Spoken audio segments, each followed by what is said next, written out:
Enfim, sempre do lado de lá, do lado da barricada, e que, portanto, abril é o mês da liberdade, e eu penso que, portanto, a literatura, de certa forma, representa também, digamos, pode ser um ícone dessa liberdade.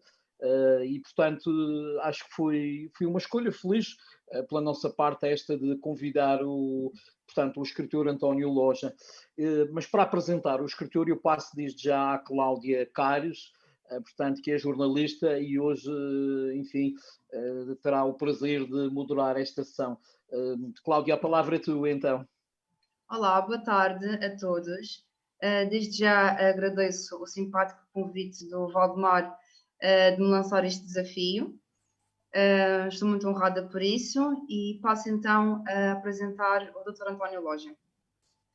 António Loja nasceu no Funchal em 1934, é licenciado em Ciências Históricas e Filosóficas e em Ciências Pedagógicas pela Universidade de Coimbra. Em 1966 é chamado pela terceira vez a prestar serviço militar obrigatório, tendo sido destacado para a então colónia da Guiné no comando de uma companhia de infantaria, onde permaneceu durante 2 anos. Após o seu regresso, participou na ação política, candidatando-se a uma lista da oposição democrática pelo Círculo do Funchal.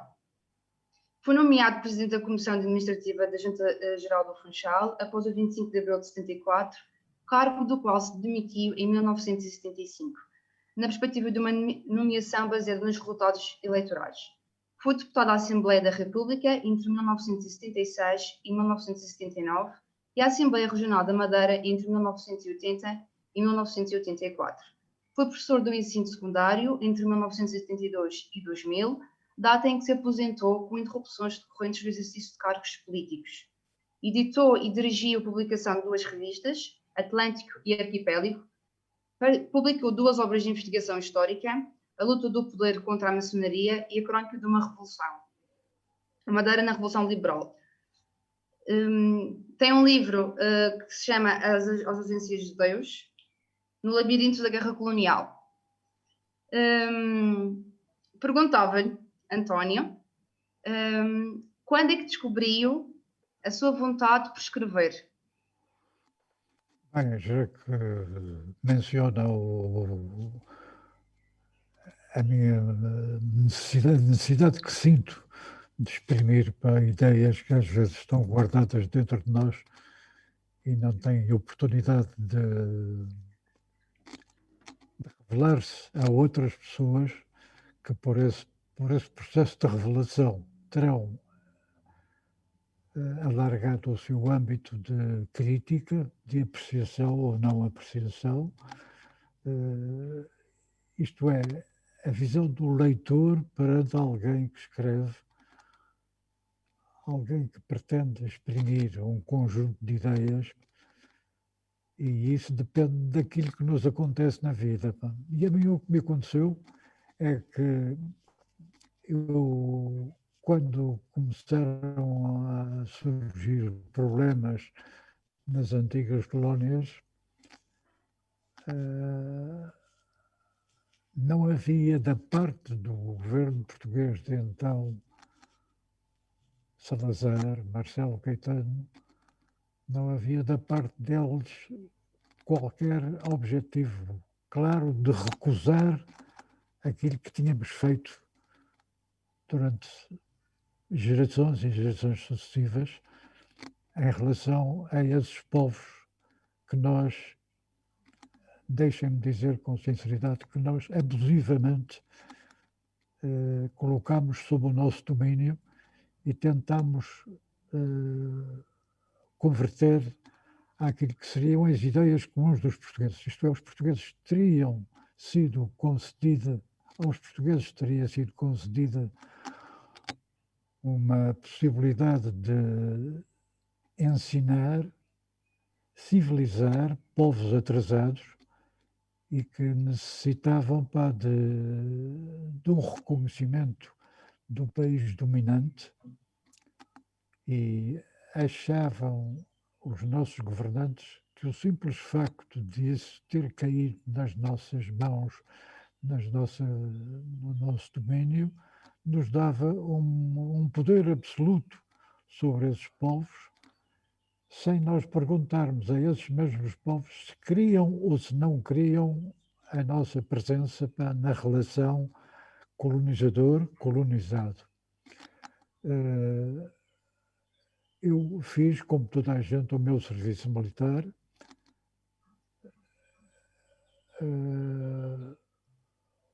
O país precisava, diziam os nossos governantes, do serviço prestado pelos militares perante as pressões externas, exteriores de outros países, que entretanto tinham eles próprios libertado as suas populações dominadas. Quênia, o Tanganica, isto é, uma série de países potenciais a quem se reconhecia a necessidade de se libertarem dos seus controladores, e quando foi da revolta visível na zona de Angola, a resposta de Salazar perante essa reação foi para Angola já e em força. Isto é, novamente, o país dominador continua a querer dominar e querer dominar com as suas regras, sem pôr em causa que essas regras tivessem sido postas perante as populações locais como algo sobre a qual eles teriam de dar uma opinião. Isto é, ouvem-se vozes em Angola de que eles querem ser independentes. E a resposta portuguesa foi, infelizmente, um não absoluto. Não se perguntou exatamente se queriam, se não queriam ser a independência. Tentou-se impor o nosso sistema, a nossa própria organização, que não era uma organização brilhante, como um processo de continuar também a explorar as populações locais. O que faziam os portugueses quando estavam no ultramar, naquilo que nós chamávamos o ultramar, aquilo que os nossos chefes políticos consideravam um direito indiscutível, quando o que interessava era ter tomado compromissos perante essas populações, não era de dar a independência. Nós próprios não tínhamos o direito de dar a independência como se aquilo fosse coisa nossa e indiscutível. O que interessava era que, perante essas populações, apresentássemos programas de trabalho, programas de educação, preparação técnica para facilitar a absorção dessa população às nossas próprias ideias. É legítimo que nós tivéssemos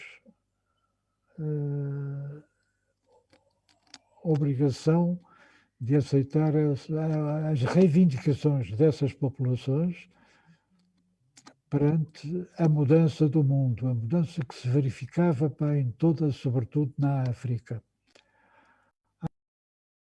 A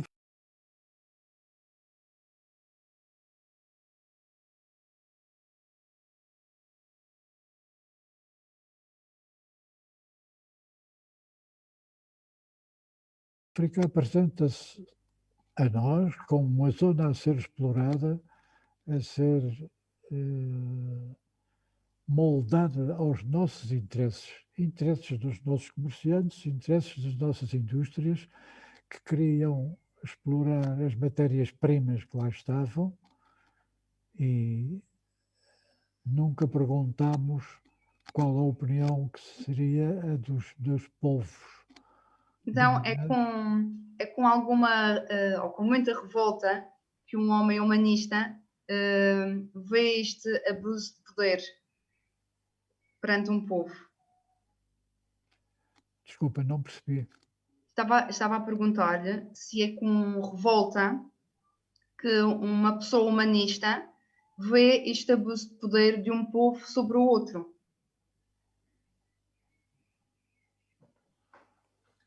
Como é que alguém com uma perspectiva de vida humanista vê tudo isso? Ouviu?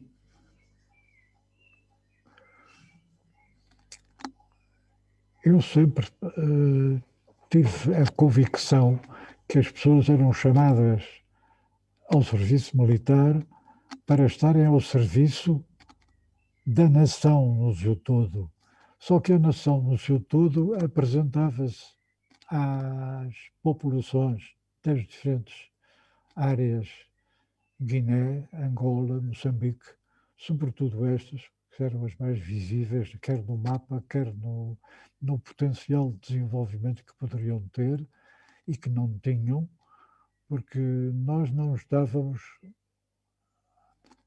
como é que eu hei de dizer, nós não estávamos de boa mente na apreciação do problema. Estávamos a querer resolver os nossos próprios problemas, explorando essas populações a quem se dizia o que deviam cultivar na terra, o que deviam explorar eles próprios, naturalmente com a boa vontade, a vontade honesta de Portugal em relação a eles.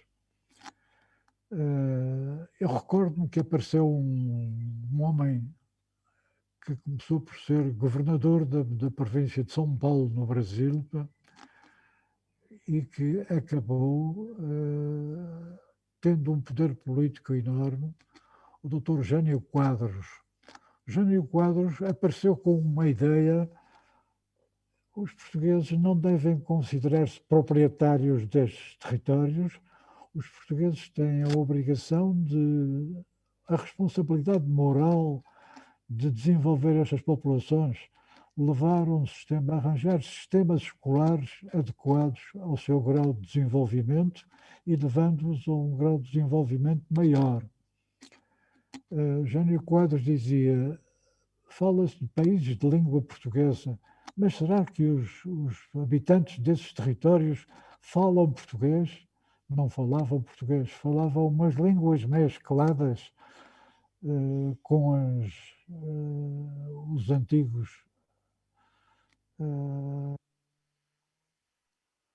as antigas línguas dessas zonas, e até surgir uma mistura de português com as línguas dos povos indígenas.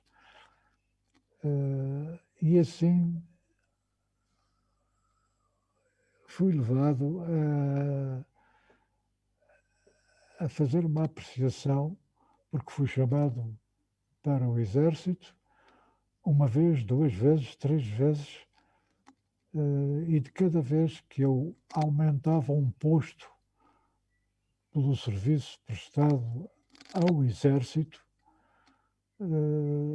levantava-se o problema: mas afinal o que é que faz este indivíduo aqui, este indivíduo António Loja, e o que está ele a fazer? E você também se perguntava muitas vezes essa questão?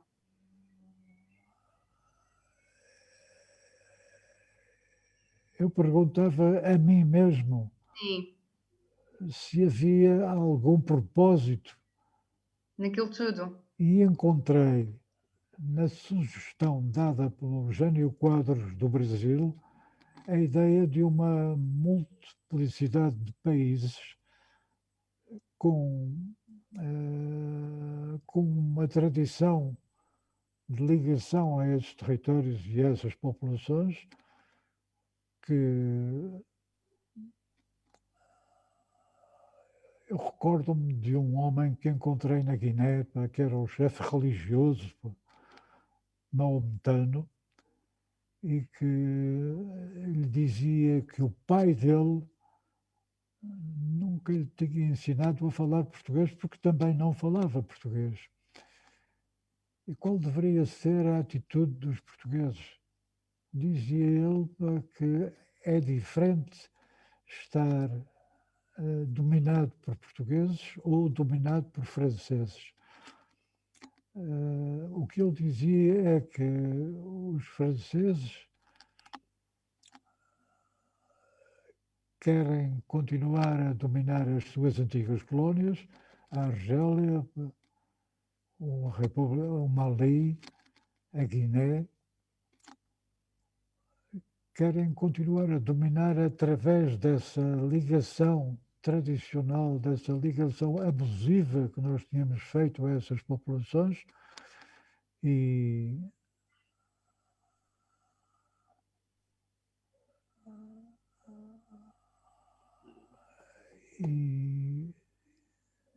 dizia com o argumento de que os portugueses não eram tão colonialistas como isto.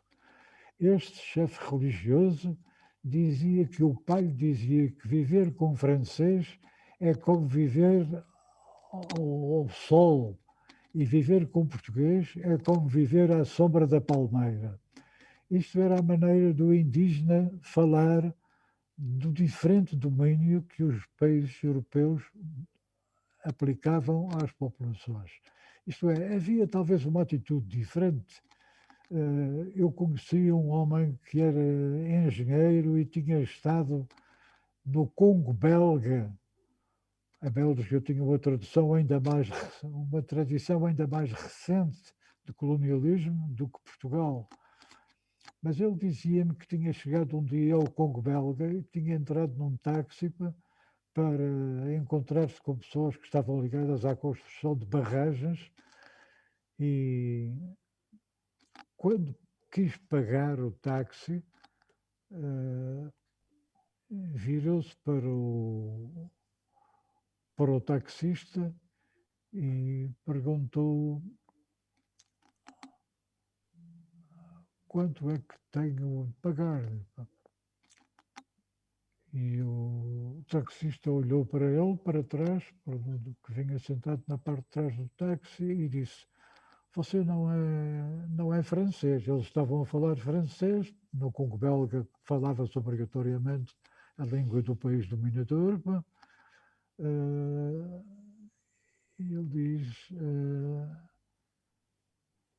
um belga não pergunta quanto é que tem de pagar pelo táxi, tira uma nota do bolso e atira sobre o assento da frente para que o taxista agarre o dinheiro. Aproveita aquela oportunidade de explorar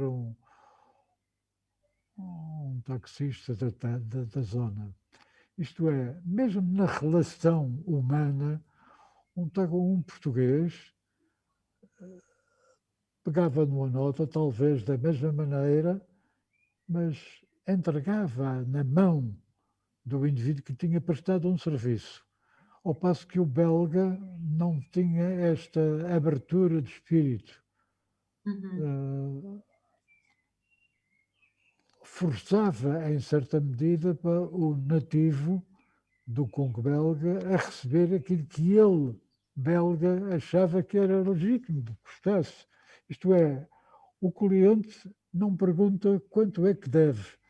O cliente fixa o valor que acha que acabou de receber e força quem tem o direito de receber a uma atitude de dependência e não a atitude honesta de libertar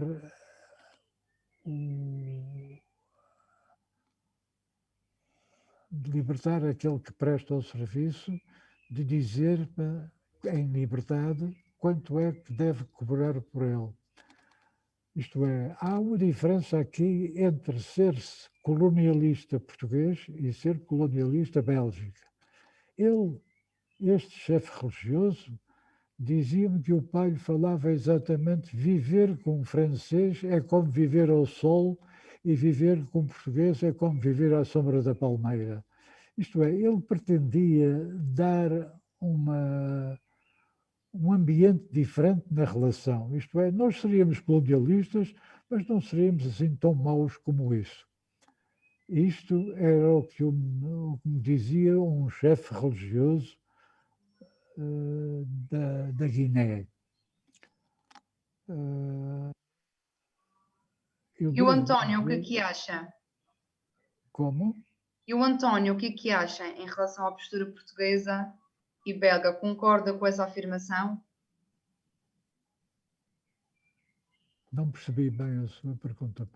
Estava a perguntar se o António concorda com essa afirmação, disse chefe religioso, ou não?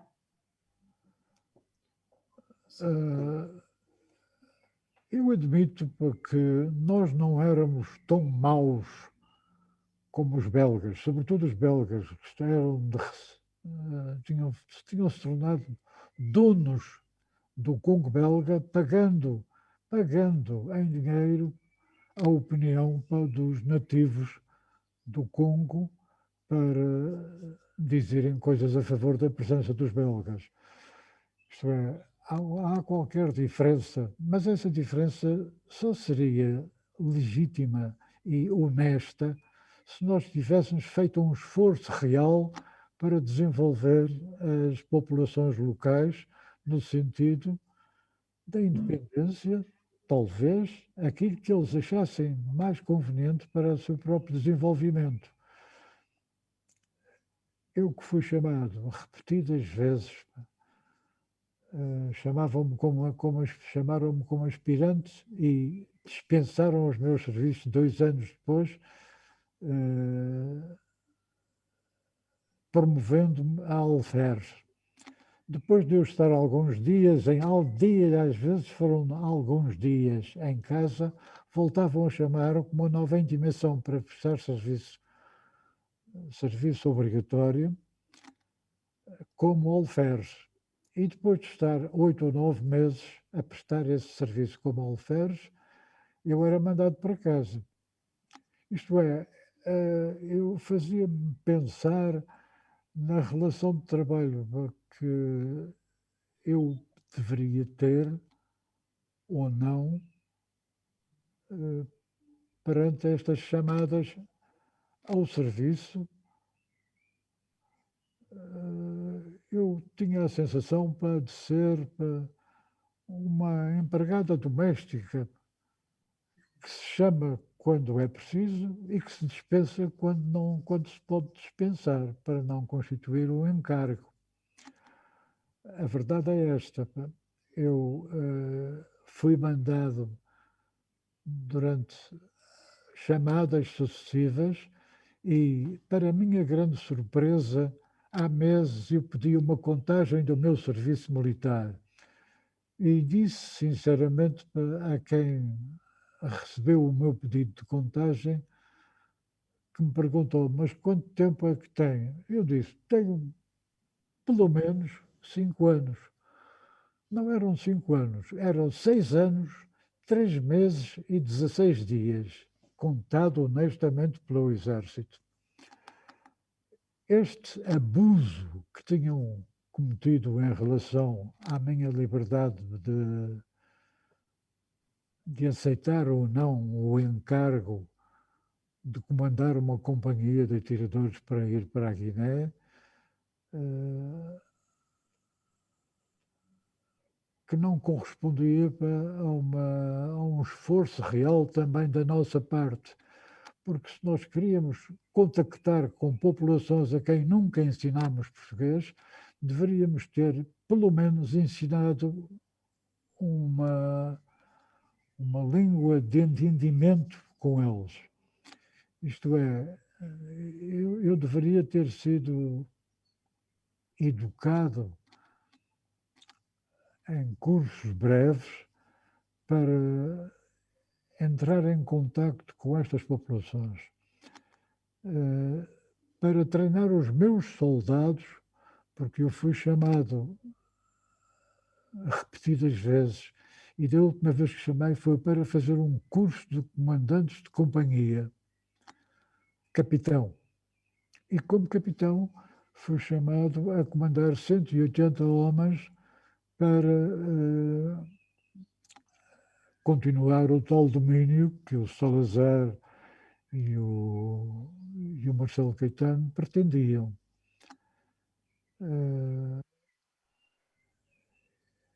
Eu não tinha reagido nunca, nem reagi a esta intimação para fazer um curso de capitães, porque nós vivíamos numa ditadura e, em certa medida, aceitávamos que houvesse alguma pressão, algum predomínio dos que eram os que ganhavam sempre as eleições, porque faziam as eleições conforme queriam e conforme os resultados que pretendiam obter,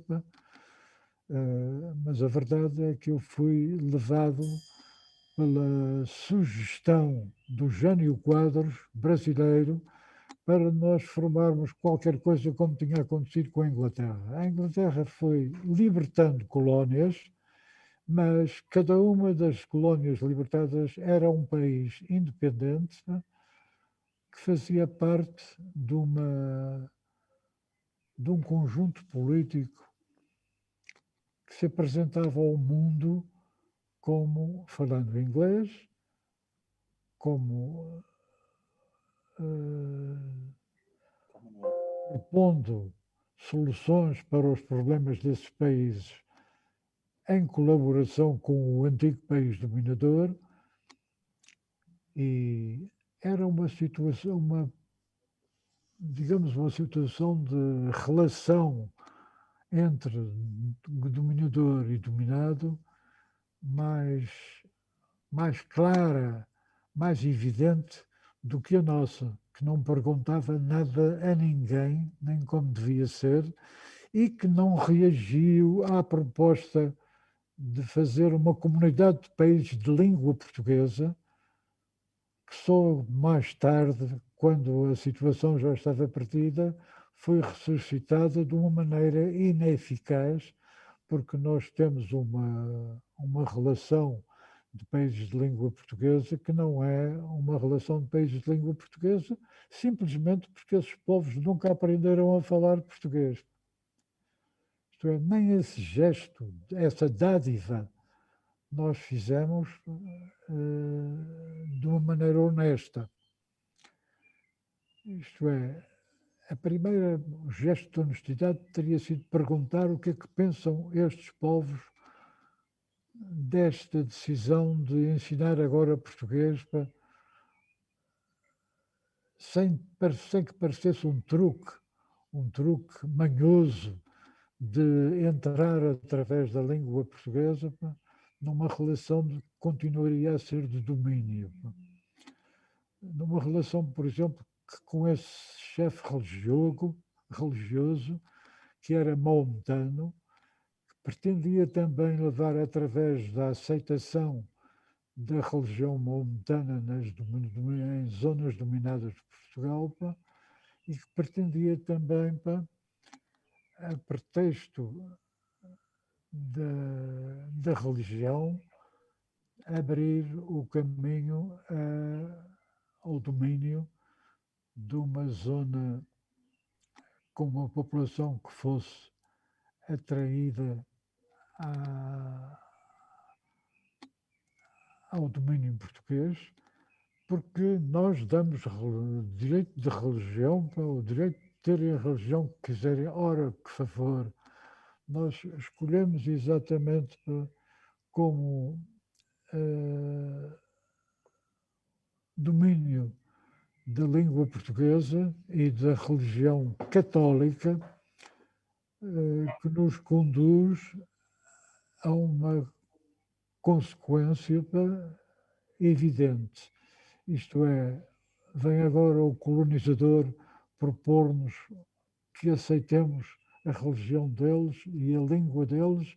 Isto é, era preciso ser muito inocente para aceitar que isto não era um truque habilidoso para manter estes territórios sob o nosso domínio. Eu confesso que julguei que os nossos chefes políticos, que não eram genuinamente meus, convictamente, eu nunca tinha aceito a programação apresentada pelo Estado Zarpa e depois pelo Marcelo Caetano, através de uma atitude de abertura que fosse uma abertura real, autêntica, e que partisse do princípio honesto de que nós estávamos a fazer propostas honestas. Infelizmente, verifiquei na minha chegada à Guiné que era preciso mais do que isto. O meu distinto comandante, o Sr. Coronel Celestino da Cunha Rodrigues, chamou-me um dia porque ele desconfiou de algumas atitudes que eu tinha em relação às populações locais. Achou que eu estava a ser naturalmente muito aberto na minha relação com as populações locais e perguntou-me o que é que acha que deve ser a atitude de Portugal em relação a estes territórios. E eu achei que ele estava a ser honesto e a querer saber qual era a minha opinião, e disse-lhe, se me pergunta a minha opinião, eu digo-lhe, O que falta na relação de Portugal com a Guiné é que alguém compre uma mesa e cadeiras e que nos sentemos à volta da mesa e em conjunto debatamos o que há de positivo e o que há de negativo na nossa presença. Eu não quis que isto acontecesse, não quis prejudicar os meus soldados, que eram 180, apresentando uma solução que não fosse concordata com a maneira de ser dos militares e destes coronéis que comandavam os batalhões. Ele não estava a fazer uma pergunta honesta, ele queria saber se eu estava disposto a dar uma coisa. Quando eu falei de uma mesa e de cadeiras, ele imaginou logo qual seria a atitude de sentarmos todos à volta de uma mesa e debatermos um conjunto de condições para continuarmos a trocar impressões, a enriquecermos a nossa relação com estes povos, sem segundos sentidos, sem questões, pseudo-questões, que pareciam ser sérias, mas que não eram. Eu comecei a tomar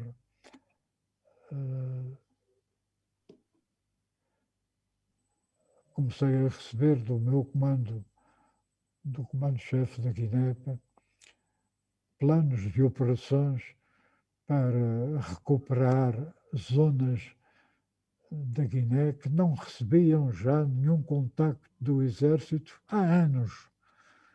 E nesta situação de abandono visível, as populações acabam por perguntar, mas afinal o que é que estes indivíduos fazem aqui?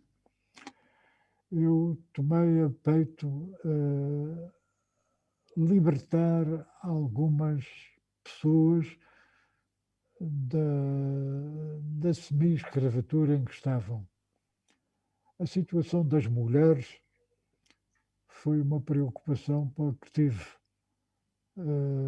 porque as mulheres estavam numa situação de dependência que resultava da religião em que eles viviam. Isto sem fazer disto uma propaganda religiosa, nós sabemos bem qual é a situação da mulher nos países dominados por religiões em que a mulher aparece sempre como dependente e pronta para seguir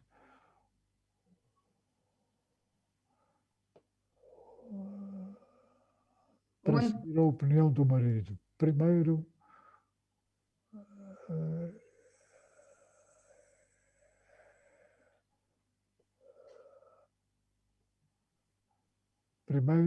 havia exatamente esta situação da mulher dependente do seu marido, que pode ser um hábito muito saudável se o marido tiver também a preocupação de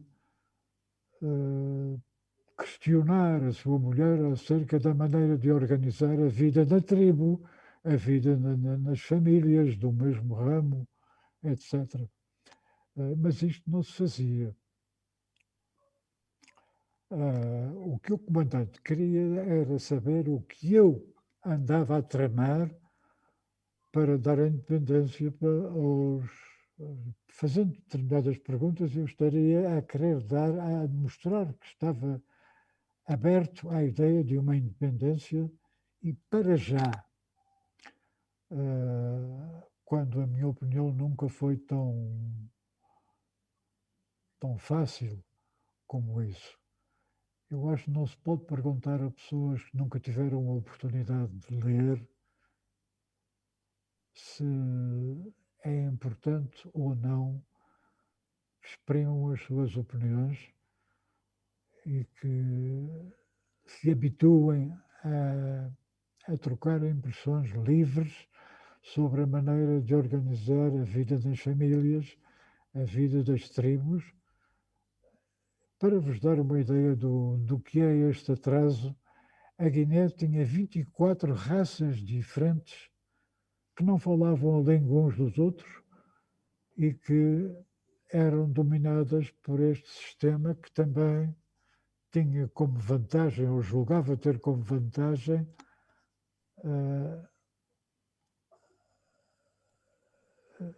trocar ideias com pessoas que não falavam a nossa língua e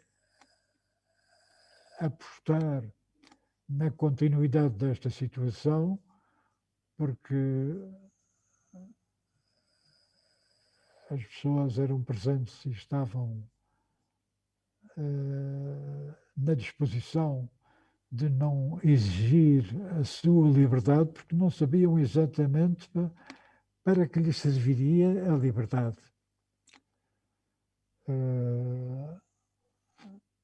Uma mesa e cadeiras tinham para mim um significado. Isto é, vamos discutir este problema com as populações locais. Mas na visão do comando militar da Guiné, e falo apenas da Guiné, mas a situação era talvez ainda mais grave em zonas como Angola e Moçambique, como temos visto recentemente daquilo que se passa em Moçambique, isto é, o abandono de populações que são levadas exatamente, são movimentadas, são manobradas por indivíduos interessados em vender armas. As populações africanas estão nessa situação. Como estão muito atrasadas, o truque é aparecer um vendedor de armas que lhes faz a troco da entrega de matérias-primas, da entrega de produtos agrícolas, cujos preços são previamente fixados pelo colonizador, e o pagamento destes produtos é feito com armas. Isto é, vamos meter armas nas mãos de pessoas atrasadas, chamamos-lhe assim, e facilitar-lhes a revolta. A revolta para quê?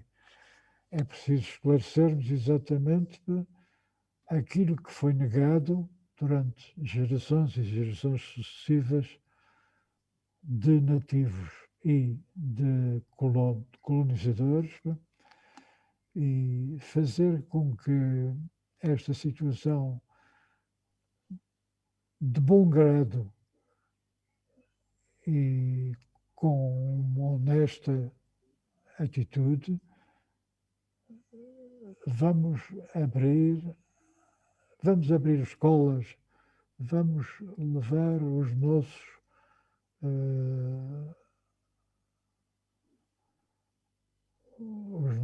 encarregados escolares dessas zonas a abrirem os cordões da bolsa e fazer investimentos a sério nesses países para que eles adiram aos nossos pontos de vista. Adiram ou não adiram, para que tenham a oportunidade de opinar sobre aquilo que se passa no seu próprio território. Se a atitude de Jânio Quadros tivesse sido seguida, tivesse sido desportivamente aceite pelas colónias portuguesas, eu diria que tinha havido, pelo menos da nossa parte, uma tentativa de entender as populações locais, pá, e de entender que, tendo dificuldades de escolher, por exemplo, chefes políticos, que um país mais evoluído, posto que eu tenho hoje em dia muitas dúvidas a respeito disso, e é ver a atitude que o Brasil toma no caso da pandemia, que é uma atitude perfeitamente ultrapassada. Mas para mim era legítimo ainda aceitar que o Brasil estava numa atitude positiva de querer a evolução das diferentes colónias e o aparecimento de diferentes países, todos de língua portuguesa, mas era preciso que fossem países de língua portuguesa e que isto fosse apresentado como proposta e não como imposição.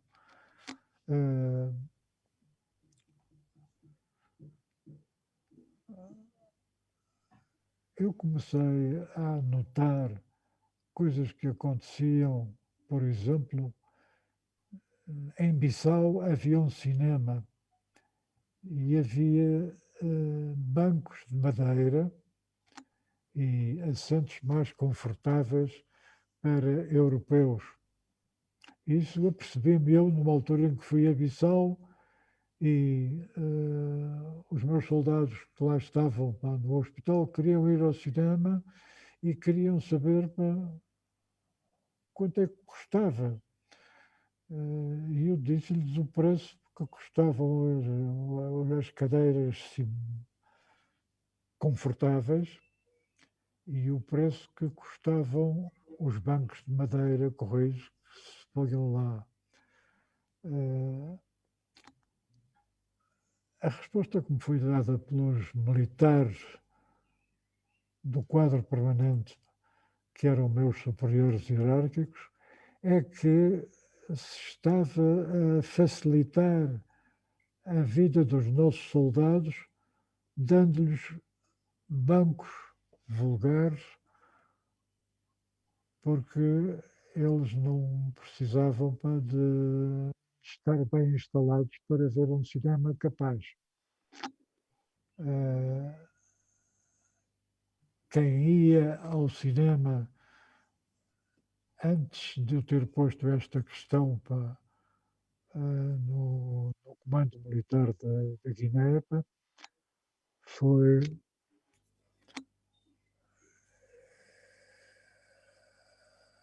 nós estamos a abrir a oportunidade dos nativos irem ao cinema.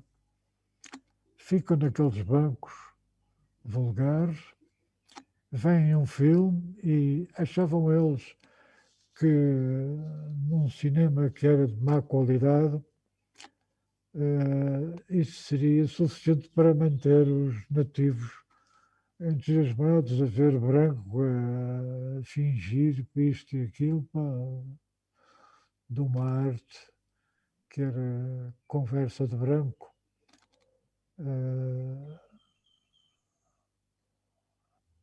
Mas aqui estava mais um esforço vão dos comandos militares para levarem a mensagem de um povo mais evoluído que éramos nós, que tínhamos cinemas, andávamos a fazer sessões de cinema com o António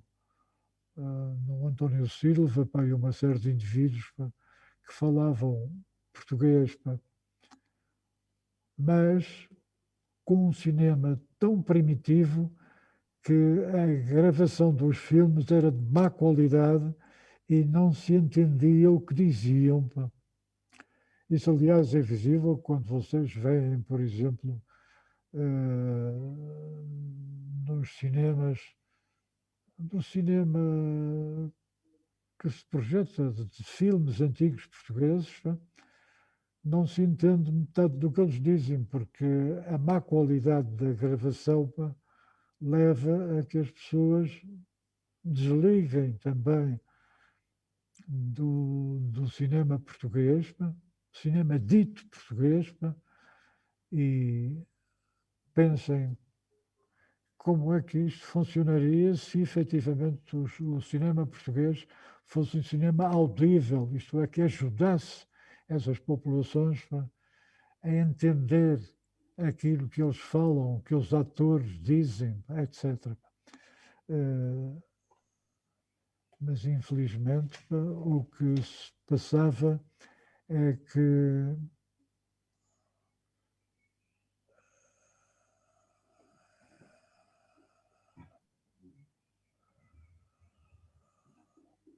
levaram-me a tomar notas sobre aquilo que era a nossa guerra.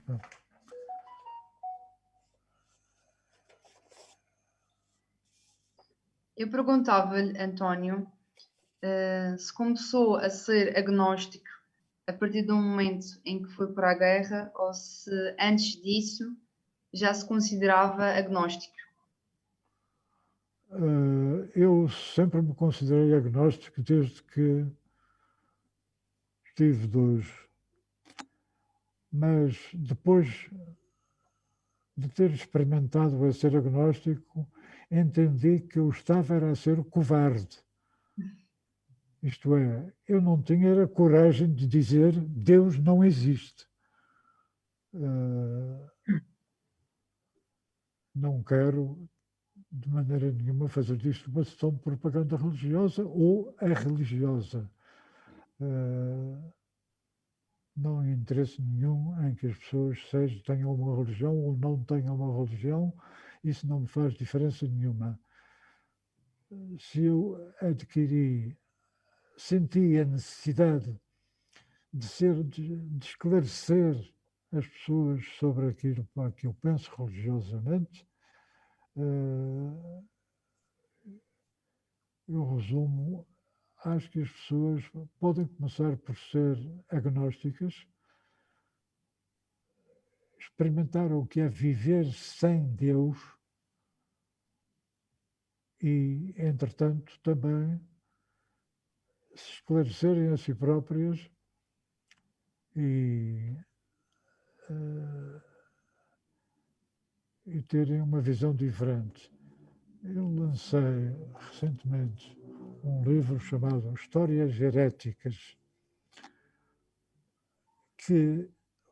com um subtítulo que diz Uma viagem no mundo do imaginário religioso dos portugueses.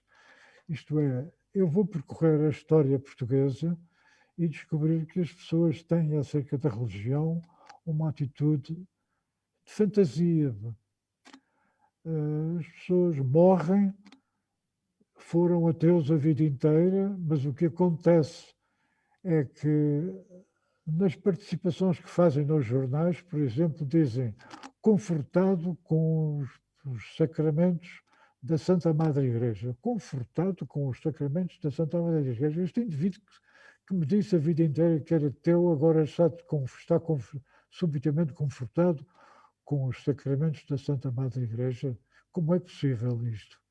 Isto é, este indivíduo está a ser enganado pela família.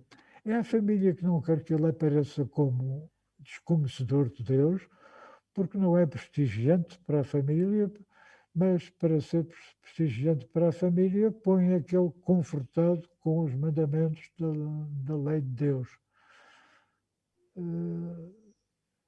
Eu acho que isto é uma atitude covarde, de falta de hombridade. Isto é, eu não tenho o direito de impor a minha religião a ninguém, mas ninguém tem o direito também de torcer aquilo que eu digo e fazer de mim um religioso post-mortem. Depois de morrer, eu apareço subitamente religioso quando disse toda a vida que era ateu. Isto não faz sentido. E percorri toda a história portuguesa.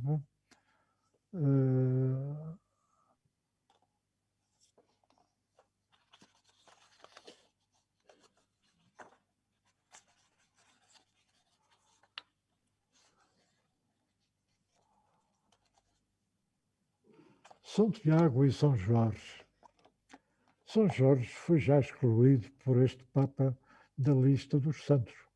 Isto é, São Jorge não é santo.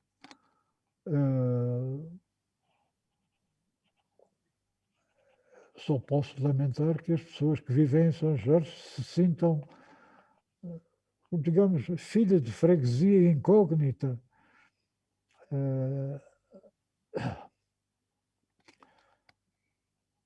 Mas se o Papa tem o direito de dizer este não é santo, porquê? Porque ele foi santo porque venceu um dragão numa luta que teve com o dragão. Mas se não há dragões, a que propósito é que se faz de um indivíduo? Se inventa que ele venceu o dragão e por ter vencido o dragão torna-se santo, é respeitado como santo durante vidas e vidas sucessivas de pessoas e toda uma sociedade, não é? E de repente vem o Papa e diz: estivemos enganados este tempo todo. Eu admito que o Papa tenha esse direito,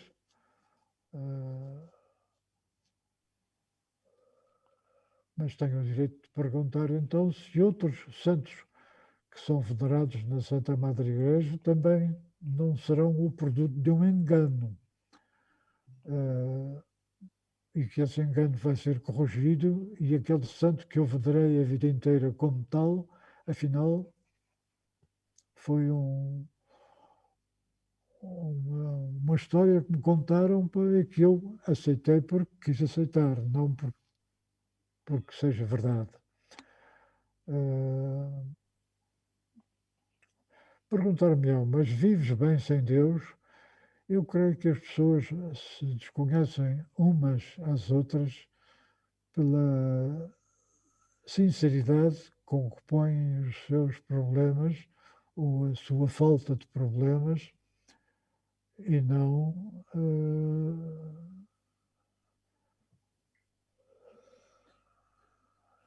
afastadas da condição religiosa pelo facto de terem estudado naquilo que é legítimo esperar de um religioso, é que ele entenda a sua religião, é que ele tenha uma fé honesta, uma fé sincera, uma fé absoluta. Se essa fé não existe, o melhor é dizer não sei, sai um agnóstico. Ou, depois de ter verificado que as pessoas se enganaram durante séculos e querem só corrigir,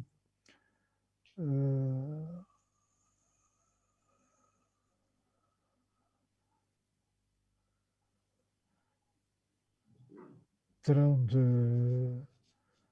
modificar a sua atitude absoluta de dizerem Deus existe e não crendo nisso, querendo de querer, não querer, mas querer. Não crendo nisso, não tem o direito também de fingir perante os outros que são qualquer coisa desse tipo.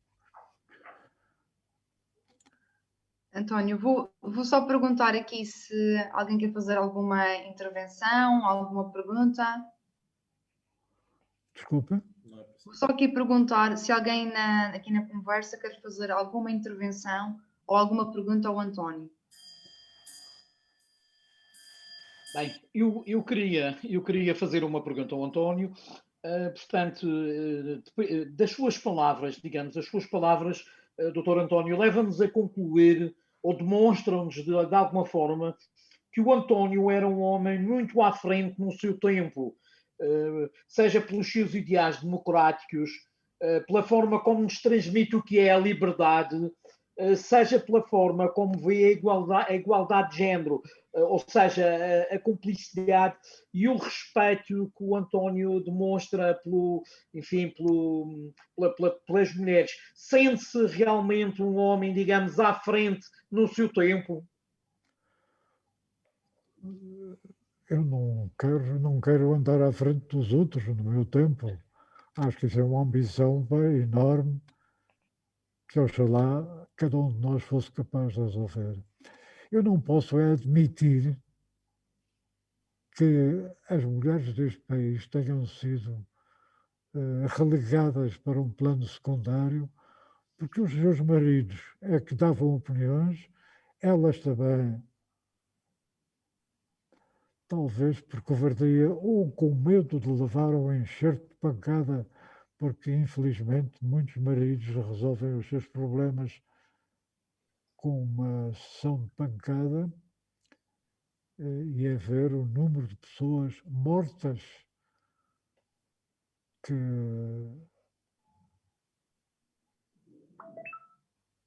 talvez se limitem a não dizer que sim ao seu marido com aquilo que ele consideraria o devido respeito. Um casal não deve viver no respeito um do outro, devem viver em respeito mútuo.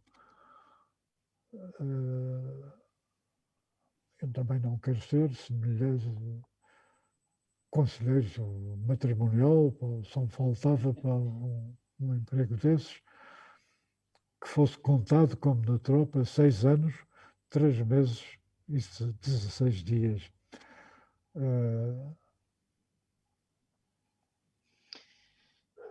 Mas eu reconheço que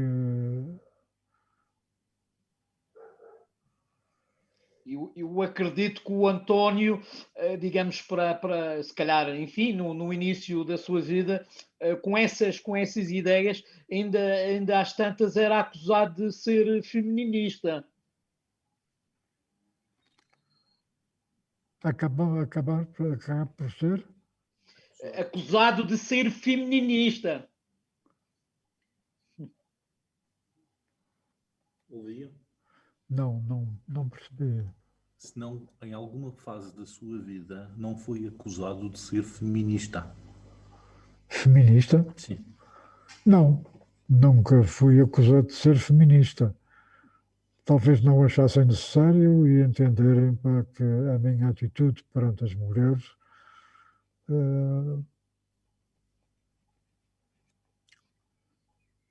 era uma atitude de respeito, que é a única coisa que eu acho que deve subsistir num casal quando não começa a dar-se bem. Respeitem-se pelo menos um ou outro. Isto é, não dou mais responsabilidades às mulheres que levam pancada e menos aos homens que dão pancada. Acho lamentável que percam uma oportunidade na sua vida para praticarem democracia. O António é, permita-me que lhe diga, digamos, uma pessoa que nos representa enquanto género, enquanto homens, acho eu que nos representa muito bem, e penso que as senhoras também ficaram agradadas com enfim, com essa sua forma de estar, e que é, de alguma forma, um exemplo para todos nós e para a sociedade, inclusive. Eu perguntava-lhe um dos seus livros, portanto, as ausências de Deus, que foi escrito num período pós-operatório, e que de alguma forma leva-nos realmente a pensar na presença ou não presença de Deus nos momentos complicados da nossa vida. O que é que o António sinto isso, quis-nos transmitir de alguma forma isso, enfim, qual é a sua opinião? Bem, eu em 1960, exatamente no ano em que me reformei da escola do ensino secundário onde lecionei, descobri, por curiosidade, de um médico magnífico que existia nesta cidade chamado Rui Silva, pelo qual eu tinha uma admiração enorme, porque ele infelizmente faleceu. Mas o Dr. Rui Silva, em determinado momento, disse-me: pá, eu não tenho, nunca te pedi que me arranjasses uma análise, é uma simples análise de urina que pretende descobrir se as pessoas têm ou não têm tendência ou realidade já de terem cancro.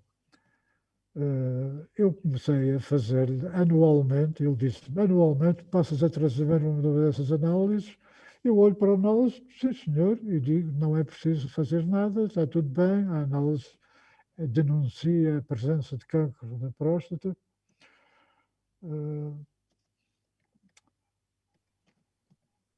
Eu diria que o câncer da próstata é mais subtil do que o câncer da mama nas mulheres, mas é quase um equivalente. Eu levei anualmente a minha análise do Dr. Rui Silva e houve uma altura em que ele disse, alto aí, tens de fazer esta análise outra vez. Há aí qualquer coisa. O há aí qualquer coisa resume-se a dizer, tens por aí um cancro e não sabes. Fez uma análise mais circunstanciada e eu tinha efetivamente um câncer da próstata. Conclusão. Aquilo que...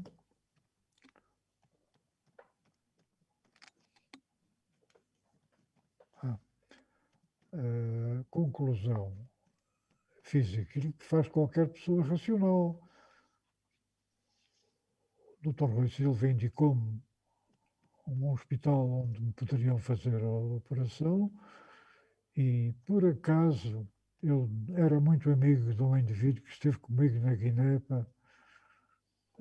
e que era irmão do Dr. Rui Silva, era médico também, e era médico no Hospital Central de Coimbra, no Hospital Universitário. E ele diz, telefona para o meu irmão, pá, e diz o que tens, pá, e ele te dirá o que tens de fazer. Eu telefonei ao Edmiro, era assim que ele se chamava, Edmiro Silva, e disse, Edmiro, pá, eu já não estou na Guiné, pá, como sabes, pá, mas tenho aqui uma surpresa para ti, pá. Tenho um câncer na próstata, pá, e o teu irmão mandou-me falar contigo a ver o que é que tens de fazer. Ora, o que tens de fazer é muito simples, tens de fazer uma intervenção, uma cirurgia.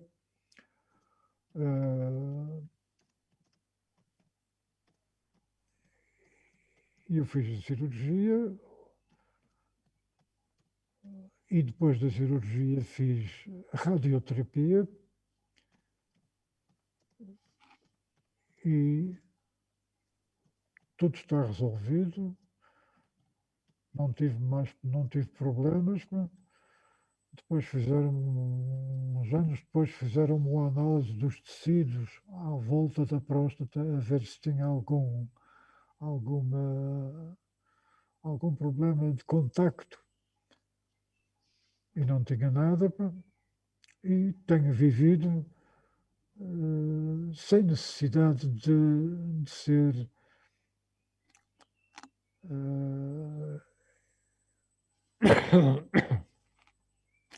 sem necessidade de recurso a outros meios de tratar dos cancros. Fiz isso exatamente que o médico me mandou. Acho que é isso que temos de fazer quando temos um problema grave da nossa saúde. Temos de ir aos melhores técnicos de saúde que existem e, logicamente, selecionados entre os médicos. Porque eles é que sabem da poda. Perguntava se mais alguém gostaria de fazer alguma pergunta.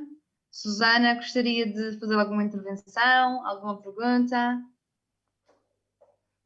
Como é, desculpa?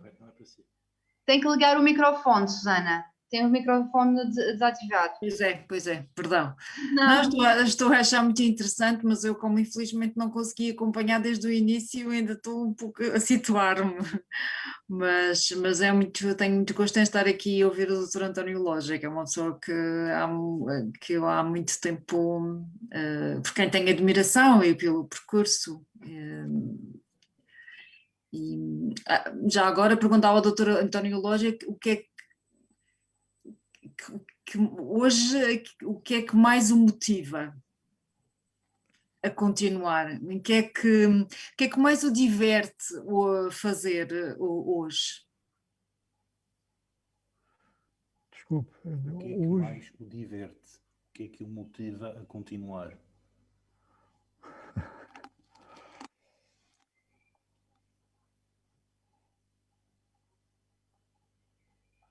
eu estive a ler muito recentemente, com efeito, durante alguns dias estive a lê-lo, um livro escrito por um japonês em inglês, porque ele foi criança para a Inglaterra e fez gala em escrever um livro que apanhou o grande prémio na Inglaterra acerca da história de um homem que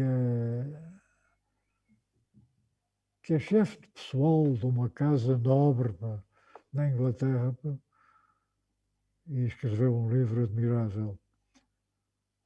Um livro destes dá-me um gozo enorme. Mas nós temos, há livros em português e de portugueses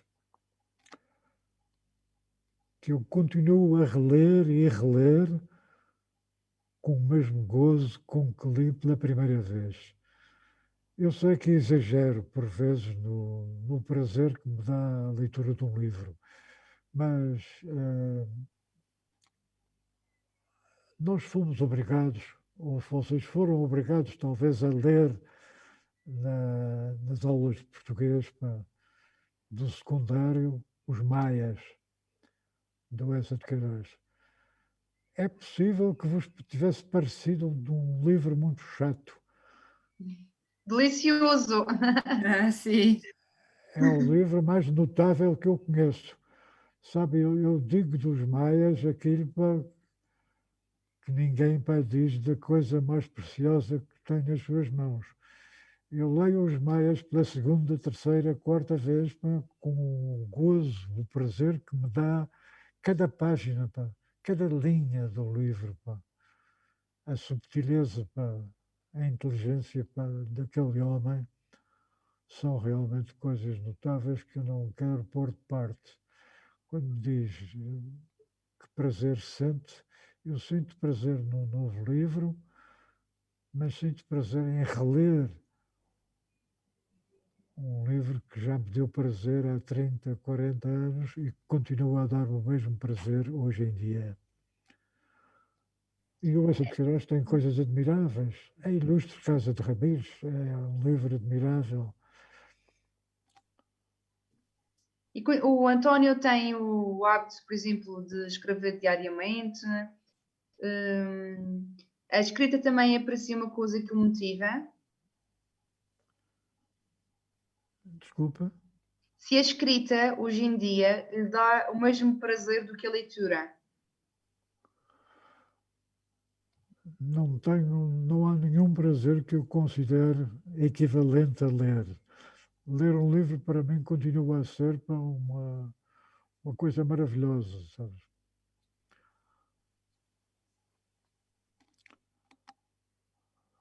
Mas alguém gostaria de colocar aqui alguma pergunta? David, gostarias de fazer alguma intervenção? Alguma pergunta?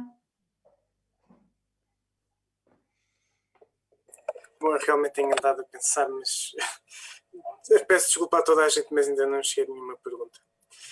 Talvez chegue em breve, não sei, eu espero que sim, mas por enquanto nada a perguntar. Obrigado. Nada. Como é? Para eu ouvi-los, tenho que parar com isso. Mas alguém gostaria de fazer alguma intervenção? Sílvia?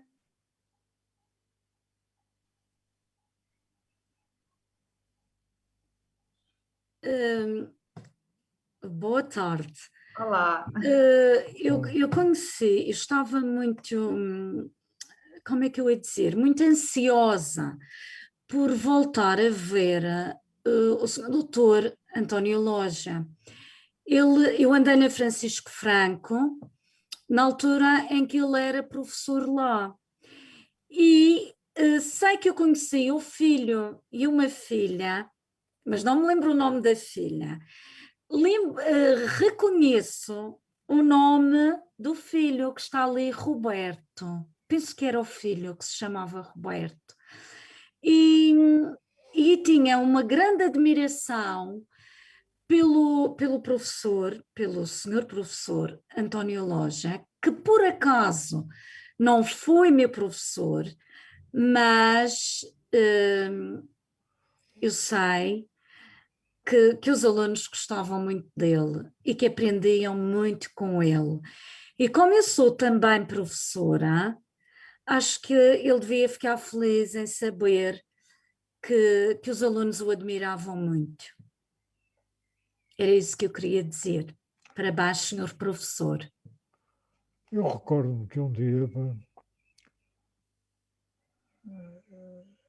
encontrei na rua João de Deus, eu saí da escola e vinha em direção à Câmara Municipal, vocês estão a ver o percurso, e no outro lado da rua vinham em sentido contrário dois rapazes que tinham sido meus alunos e que andavam já na faculdade.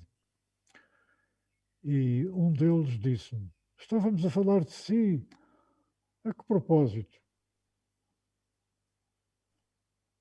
Estávamos a dizer que a aula do nosso professor, não sei quantos, que nós não apreciamos muito, e ele lá disse o nome do professor, não sei quem era professor dele na faculdade, a aula deste professor nos fazia lembrar as suas aulas.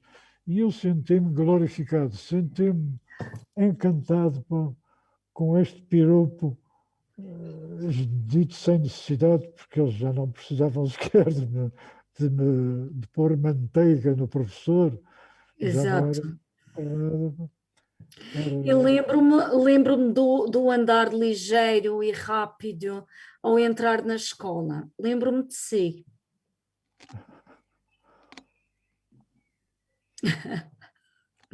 Verdade.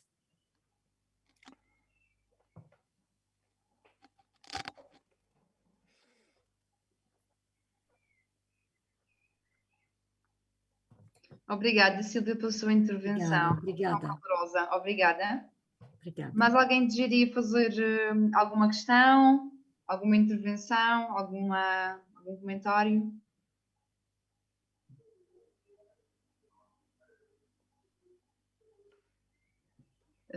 Doutor António Loja, só para terminar, agradecer a sua presença e agradecer toda esta passagem de conhecimentos da sua parte, mas também agradecer o incentivo à leitura que acabou de nos transmitir a nós e a todos aqueles que nos estão a acompanhar via o Facebook da Biblioteca. Muito obrigada. Eu agradeço imenso os minutos que vocês me proporcionaram, porque são vocês, através das perguntas que fazem, que talvez preencham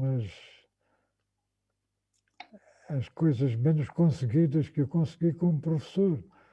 Isto é, eu gostaria que vocês tivessem sido meus alunos e que me viessem por estas questões todas. Nós teríamos, professor, se me permite, teria sido realmente um gosto e se calhar seríamos ainda melhores pessoas, mais humanistas, se o tivéssemos tido por professor. Houve um filósofo que disse: conhece-te a ti próprio, e, portanto, a literatura, digamos, vale-nos de muito na vida e digamos, é uma forma, se calhar, de nos conhecermos, enfim, a nós próprios, e partilhamos, digamos, este gosto pela literatura. Agradeço a sua presença e ter aceito o convite. Agradeço também ao seu filho, ao Dr. Roberto, e agradeço à Cláudia, enfim, que fará então o encerramento e que fez uma moderação brilhante. E resta-me agradecer, claro, a todos os presentes. Espero que tenham desfrutado tanto quanto eu, pela minha parte. E foi um gosto estar com todos. Enfim, desejo uma continuação ou um início de bom fim de semana. Cláudia, ficas com a palavra então. Obrigada a todos, especialmente ao Dr. António.